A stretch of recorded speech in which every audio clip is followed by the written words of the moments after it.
नमस्कार. आज आपण बनवणार आहोत सर्वांच्या आवडीचं दाटसर थंडगार असं कलिंगड मिल्कशेक बनवणार आहोत.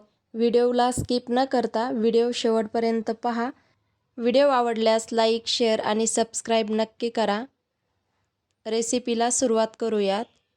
कलिंगड कापताना कसं कापावं, त्याचं बी कसं काढावं, एकदम सोप्या पद्धतीने आज मी आजच्या व्हिडिओमध्ये सांगणार आहे.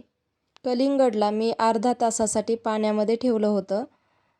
आता याला आपण दोन्ही बाजूने कट करून घेणार आहोत. कलिंगड कापताना एकतर कलिंगडचे 2 भाग करून वरचं साल काढावं, तर इथे मी सर्व कलिंगडचं साल काढून घेते.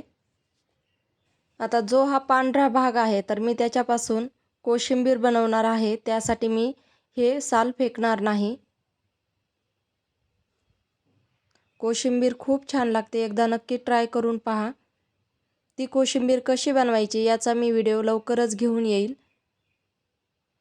तर इथे पहा, अशा बारीक पातळ चकत्या करायच्या आणि त्यानंतर त्यातलं बी एका चाकूने काढून घ्यायचं अशा प्रकारे.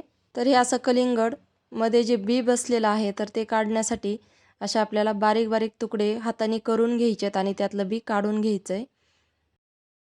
आता बाकीचं जे कलिंगड आहे तर त्याचे मी वेगळ्या पद्धतीने काप करणार आहे, तर लक्ष द्या. व्हिडिओमध्ये दाखवल्याप्रमाणे जर तुम्ही कलिंगड कापलं तर याला सुरीची किंवा काटे चमच्याची गरज पडत नाही, हातानेच बी छान निघतं. तर इथे मी अशा प्रकारे हाताने बी काढून घेणार आहे. खूप सोपं आहे, नक्की ट्राय करून पहा आणि कमेंट करून कळवा तुम्हाला आजचा व्हिडिओ कसा वाटला. आता मिल्कशेक कसं बनवायचं हे पाहू. तर इथे मी अर्ध कलिंगड घेतलंय. मोठ्या वाटीने 2 वाटी फोडी आहेत. मिक्सरच्या भांड्यामध्ये घालू. यामध्ये रोज सिरप घालायचे 2 ते 3 चमचे.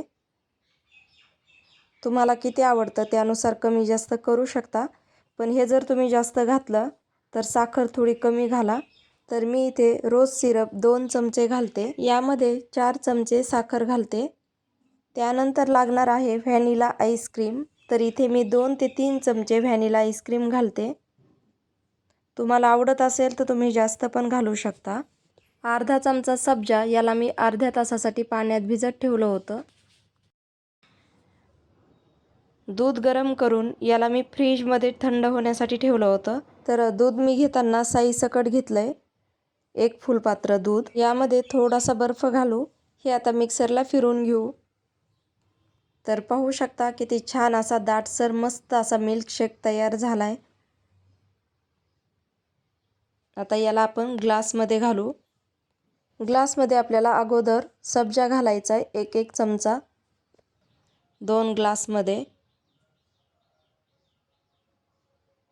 सब्जा घातल्यानंतर त्यावरती 1-1 चमचा आईस्क्रीम घालू. त्यावरती जे आपण बनवलेलं मिल्कशेक आहे तर ते घालू. ग्लासच्या आतून रोज सिरप लावून घेते.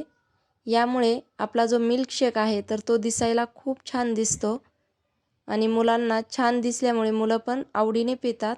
तुम्ही जर व्हिडिओ पहिल्यांदा पाहत असाल तर चॅनलला सबस्क्राईब करा, बेल आयकॉनवरती क्लिक करा, म्हणजे सर्वात आधी माझ्या व्हिडिओच्या नोटिफिकेशन तुम्हाला येतील. आणि तुमच्या मित्रमैत्रिणींना व नातेवाईकांना व्हिडिओ शेअर करा. यावरती अजून थोडंसं मी आईस्क्रीम घालते. पहा, मस्त झालंय, एकदम छान. नक्की ट्राय करा आणि कमेंटमध्ये कळवा तुमचा मिल्कशेक कसा झालाय. व्हिडिओ पाहिल्याबद्दल धन्यवाद.